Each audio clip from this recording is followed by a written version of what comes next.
High BP के patient हर घर में हैं कि आप जब तक उसको डॉक्टर के पास ले जाते हैं, डॉक्टर कहता है सॉरी आधे घंटे पहले लाते तो हम इन्हें बचा लेते हैं। तो उस केस में आपको क्या करना है, 5 ऐसे अलार्मिंग कंडीशन कि जब आप इस क्रिटिकल पोजीशन में हो जाते हो कि आपको होम रेमेडी चाहिए बिफोर कि आप डॉक्टर तक पहुंचें। आप कुछ ऐसा उपचार क्या करें जिससे हम पेशेंट को हॉस्पिटल तक बहुत अच्छे से पहुंचा सकें और उसको आगे का जो है प्रोसेस ट्रीटमेंट का दे सकें। हाई बीपी के पेशेंट हर घर में हैं तो उनके रात के टाइम 12 बजे के बाद और 4 बजे के पहले जो है हार्ट पेशेंट का एक बार स्ट्रोक लेना बहुत ही कॉमन होता है डेली के रूटीन में कि आप जब तक उसको डॉक्टर के पास ले जाते हैं, डॉक्टर कहता है सॉरी आधे घंटे पहले लाते तो हम इन्हें बचा लेते। तो वो टाइम स्पैम आपको कैसे बढ़ाना है ताकि हम मरीज को ट्रीटमेंट दे सकें। तो उस केस में आपको क्या करना है, ध्यान रखें ये जो हमारे फिंगर्स के सामने ये नाखून जो मैं पॉइंट कर रही हूँ, इस पॉइंट को आप लोकेट करके ध्यान से देखें। ये हमारे बाइलेटरल है, मतलब दोनों ही हाथों की उंगलियों पे हम इसको इस्तेमाल कर सकते हैं।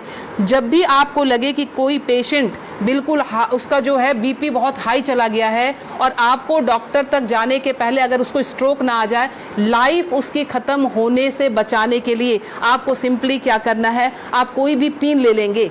पिन लेके आप उसको सिंपल कि जिस तरह से हमने पिन लिया, आप घर में सेफ्टी पिन ले सकते हैं क्योंकि उसको थोड़ा सा आपने डिटॉल या उसे स्टरलाइज कर लेंगे। स्टरलाइज करने के बाद सिंपल आप यहाँ पे प्रिक करेंगे और प्रिक करके यहाँ से आप थोड़ा सा ब्लड जो है इस तरह से 5 to 10 ड्रॉप्स इस तरह से निकाल देंगे। ये ध्यान रखें, ये बहुत ही इमरजेंसी केस है और ये करते ही आपके पास पेशेंट के लिए एटलीस्ट 3 से 4 घंटे मिल जाएंगे कि आप उसको डॉक्टर तक सेफली पहुंचा सकते हैं और वहां उसको ट्रीटमेंट मिल सकता है। दूसरा काम, अगर ये भी करने की हिम्मत आप में नहीं है, फ्रिज का ठंडा दूध 1 गिलास उस पेशेंट को पिला दें।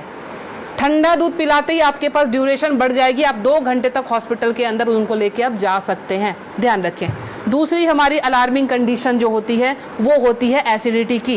एसिडिटी समटाइम्स इतना हाई हो जाता है कि रात को सोना मुश्किल, सीने में जलन और भारीपन, उस केस में भी लगता है जैसे हमें हार्ट की प्रॉब्लम आ रही है। उसमें क्या करेंगे, उस केस में कि हमने इस पॉइंट को, एसिडिटी की केस में आपने इस पॉइंट को लेना। पॉइंट लोकेट कैसे करेंगे, तो आपने इस तरह से अपने थंब के इस वाले पॉइंट को, फर्स्ट पोर को यहाँ से मेजर कर लेंगे, खोल के यहाँ से मेजर करके आपका जहाँ ये टच हो रहा है यहाँ से आपने इसको प्रेस करना शुरू किया। 20 to 30 टाइम्स इसको आप डीप प्रेस करेंगे। एसिडिटी बन रही है या फिर सर दर्द हो रहा है एक्सट्रीम पोजीशन पे, आपको उस समय वो रिलैक्स देना शुरू कर देगा क्योंकि जब जलन होती है आपके बब्स निकलते नहीं है, इसीलिए वो यहाँ पे अटैक कर रहा होता है जिससे पेन आना शुरू हो जाता है। तो आपको क्या करना है, इसको प्रेस करेंगे, आपको रिलैक्सेशन होना शुरू हो जाएगा। तीसरी चीज, हमारे मोशन सिकनेस या हम ट्रैवल कर रहे हैं तो हमें वॉमिटिंग आती है या जनरल केस में भी अगर वॉमिटिंग आती है या नोजिया रहती है, वॉमिटिंग टेंडेंसी, वॉमिटिंग आ नहीं रही है बट ऐसा लगता है कि वॉमिटिंग आएगी, इस केस को हम कैसे हैंडल करेंगे। आप अपने ये रिस्ट के क्रीज ले लें। ये रिस्ट के क्रीज आपको दिख रहे हैं, इस क्रीज से, ये जो क्रीज हमारी बनी हुई है, इस क्रीज से अपने ही फिंगर को रखना है। ध्यान रखना है, अपने फिंगर के 2 फिंगर को रखना है। इसके बाद ये पॉइंट जहाँ पे आता है इसको आप लोकेट करेंगे और ध्यान से देखें, यहाँ पे 2 आर्टरी आ रही होती है। आप जब फील करेंगे 2 आर्टरी के बीच में, ये यहाँ पे आपको इस पॉइंट को अब दबाना शुरू कर देना है। अगर आप इसको तेज दबाएंगे, इमीडिएटली आपके वॉमिटिंग टेंडेंसी जो है वो वहीं स्टॉप हो जाएगी और ये आपके मोशन सिकनेस में भी काम करेगा। कहीं आप ट्रैवलिंग में जा रहे हैं तो वहाँ ये काम करेगा। अब मोशन सिकनेस को रोकने के लिए घरेलू उपाय क्या करें। पुराने ज़माने में ध्यान है आपको 10 पैसे के और 5 पैसे के सिक्के मिलते थे। वो सिक्के अगर आपके पास हैं तो सिक्के को सिर्फ मुंह में रख लेना है, कुछ नहीं करना है। वो रख के, या पान के पत्ते, ध्यान रखें मैं पान खाने की बात नहीं कर रही हूँ, उसमें गुलकंद और वो सब मिलाने की, मैं सिर्फ कह रही हूँ पान के पत्ते, वो आप चबाते हुए चले जाएंगे, आपका मोशन सिकनेस जो है वो कंट्रोल हो जाएगा। तीसरी चीज़ जो आती है एलर्जिक अस्थमा की, मतलब एक ही आपको स्ट्रोक आया और आपके जो है बिल्कुल सांसें फूलनी शुरू हो गई, सांस नहीं आ रही है, हेवीनेस आ रही है, उस केस में आप क्या करेंगे, अपने नाक को खोलने के लिए, ताकि ब्रीदिंग आपकी एकाएक स्टार्ट हो जाए, आप अपने हाथ को लेंगे और इस तरह से नाक को सटाएंगे।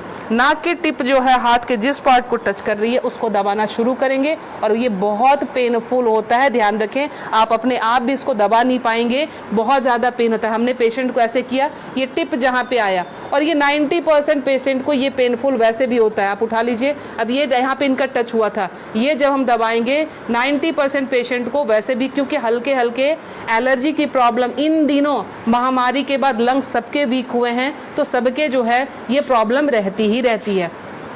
लास्ट में आपको बता रही हूँ इंसोम्निया के लिए, नींद नहीं आती है उस केस में आप क्या करेंगे। नींद नहीं आने के केस में हमने क्या करना है कि ये हमारा ईयर लोब है, ये पूरा सेक्शन जो है ये ईयर लोब का है। रात को आप क्रीम या तेल लेकर इस सेक्शन की इस तरह से हल्के हल्के हाथों की मसाज देंगे। ये हल्के हल्के हाथों की मसाज देंगे, इससे आपको नींद आनी अच्छी शुरू हो जाएगी। साथ में और क्या इंक्लूड करें, हमारा जो टॉप ऑफ द हेड है, बिल्कुल सर का ऊपरी सिरा, यहाँ पे आप टैपिंग करेंगे। टैपिंग करने का मतलब हल्का हल्का आप इसको ठोकते जाएं, ये इसको वाइब्रेट करें। वाइब्रेट करने का मतलब आप यहाँ से जो है एनर्जी हमारे जा रही है नीचे, क्योंकि आपको पता है ये माउंटेन बना हुआ है, यहाँ से एनर्जी का फ्लो शुरू होता है, तो ये एनर्जी जो है पूरी जगह जाएगी और आपको बिल्कुल काम कर देगी, शांत कर देगी। तो ये 5 अलार्मिंग पॉइंट्स आपको हमेशा के लिए याद रखना है। पता नहीं आज आपने देखा, भूल गए, कल आपको जरूरत पड़ जाए, तो इसलिए आप प्लीज़ इसे सेव कर लें, अच्छे से देख लें और समझ जाएं और अपना ट्रीटमेंट एमरजेंसी केस में ज़रूर कर लें। मैं लीना श्री ज्ञान, naturopathy and alternative therapy expert, नई दिल्ली से। मुझसे मिलने के लिए करनाल प्लस से संपर्क करें।